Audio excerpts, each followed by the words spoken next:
तो भगवान की माया ने देवकी के गर्भ से उनके कुक्षी में पल रहे उस बच्चे को उठा करके रोहिणी जी के गर्भ में कर दिया।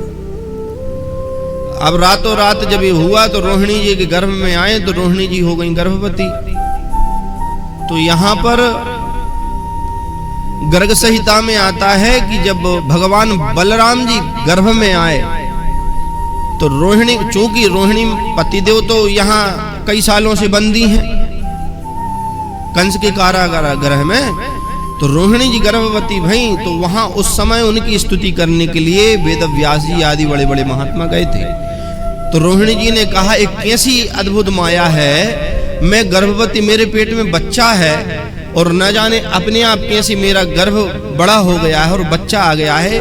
लोग निंदा नहीं करेंगे ऐसे में कि मैं कहाँ रह रही हूँ, मैं अपने भाई के पास रह रही हूँ और मेरे गर्भ में बच्चा है, तो लोग क्या कहेंगे कि पति तो जेल में बंद है कई सालों से। तब वहां पर यह शंका का समाधान करते हुए श्री व्यास जी भगवान पहुंचे हैं और व्यास जी ने एक बात कही। नहीं, सोचने की बात है, लोग सोचेंगे कि ये कैसे हो गया। कलयुग में तो करिया मूड के आदमी सब ही बन्नी सोच ले। तो उस समय द्वापर चल रहा था, तो व्यास भगवान पधारे और व्यास भगवान ने प्रणाम करके गर्भ की स्तुति की। श्री बलराम जी की अंदर, बलराम जी जो अंदर विद्यमान है शेष के रूप में, इनकी सुंदर स्तुति श्री वेदव्यास जी ने करी है। और वेदव्यास जी प्रणाम करके मैया से कहते हैं कि आपके गर्भ में जो जीव हैं वो जीव साधारण नहीं है, ये अनंत ब्रह्मांडों को अपने सिर पर धारण करने वाले हैं। शेषनांग के ऊपर ऐसे अनंत ब्रह्मांड मड़रा रहे हैं। शेष ये पृथ्वी कहाँ धरी है, शेष की सिर पे तो बैठी है। भगवान शेष जो हैं अपने स्तन को फुलाए हैं, बीचों बीच पृथ्वी पड़ी है उनके ऊपर धरी है।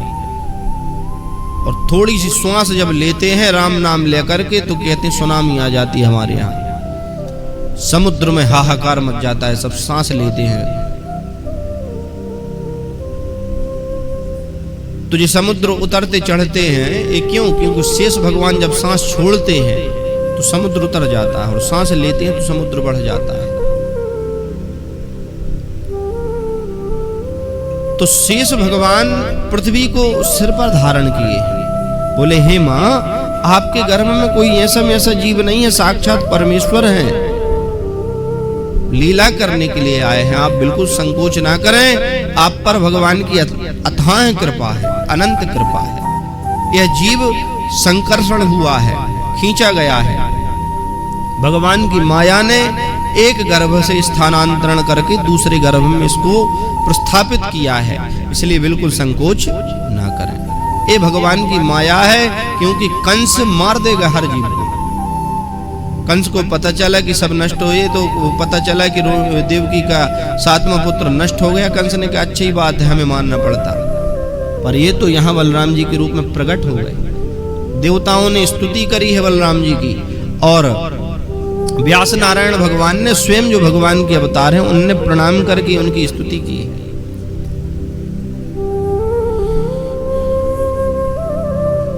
रमन्ति योगिनोऽस्मिन् सर्वत्र रमतीति च, सर्वत्र रमतीति वह।